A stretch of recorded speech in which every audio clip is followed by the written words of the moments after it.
Three things. Man, I don't know why. I'm definitely gonna go with the receivers. Tyreek Hill. That definitely worries me. Got it. That's their Got to number be. one weapon, right? Got That's it. yeah. Got to So be. that Got to that be. that definitely worries me. And then for defense, I mean, as a whole, they're a pretty solid defense. I mean, that worries me a little bit with our banged up offensive line. You know what I mean? Yeah, man. Seems like everybody has a field day on the Jets. Get to the quarterback. Tell you the truth, after watching this game against the Steelers, I'm not too worried about the receivers, but it's always got to be a threat because Tyreek Hill, I mean, cheetah, man. He's just Yeah. got to stay back. But Yeah. that's two. I don't have a third. I'm kind of struggling with the third myself, just because what it is that they do well, they do really well, and what it is that they don't do well, I think we can exploit. Guy Right. Fisher in the comments, Tyreek Hill waddling their defense.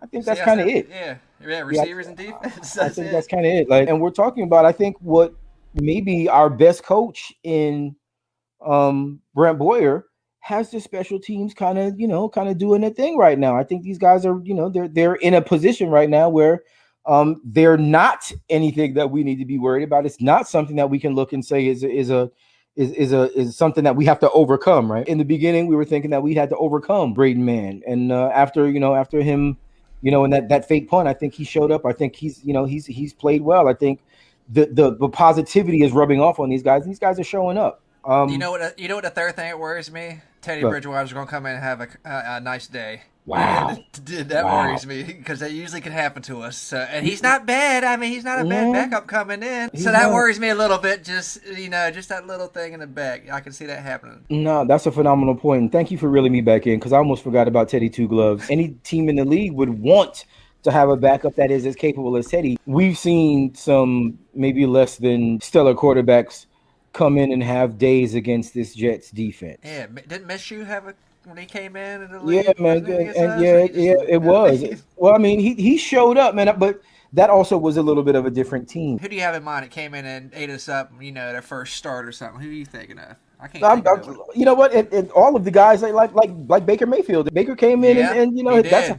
that's how he got the job in Cleveland, because he came in and he worked us. Even he in Carolina right now is looking a little suspect. It look like they might be Uh, clamoring for Sam Darnold back. Just kidding. Let's oh man. let's let's keep that in perspective right now. Carolina wants Sam Darnold to be their starting quarterback again. Let me get into my three. Obviously, Tyreek and Waddle are the one thing that I would be most nervous about, but I'm also looking at it in terms of what it is that we have to counteract that.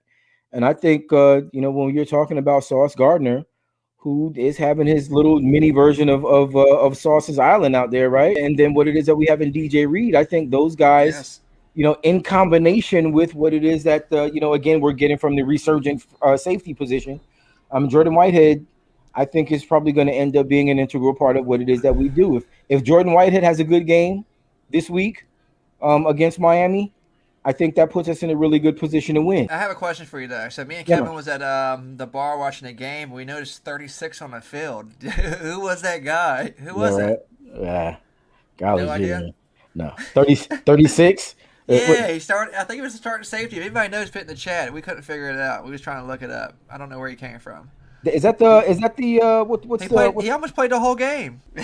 We couldn't figure it out. But yeah, I'm sorry. He's lost in the sauce for answer. 36 though. He played the whole game. He must. I don't. We don't know where he came from. I know. So somebody's gonna know. Put it in the chats. He played good too. I don't know who he's subbing for or like playing for, substituting wise. But yeah. No, it does look like we had some brand new safeties out there. That's for sure.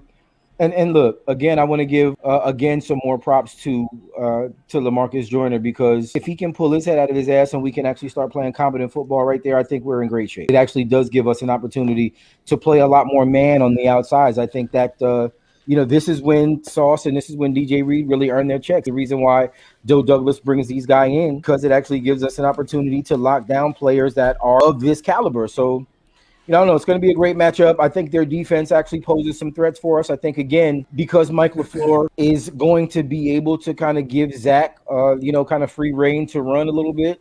I think we can actually pressure them. I think we saw Zach and his maturation process and not trying to get too greedy. He gets rid of the ball. As much as I'm really excited about what it is that Zach can do with that ball when he's off schedule, I would much rather prefer to see him play within the offense and be able to hit these guys in spots where they can actually run after the catch, like what it is that we saw with Elijah Moore early and with Garrett Wilson, a little bit late.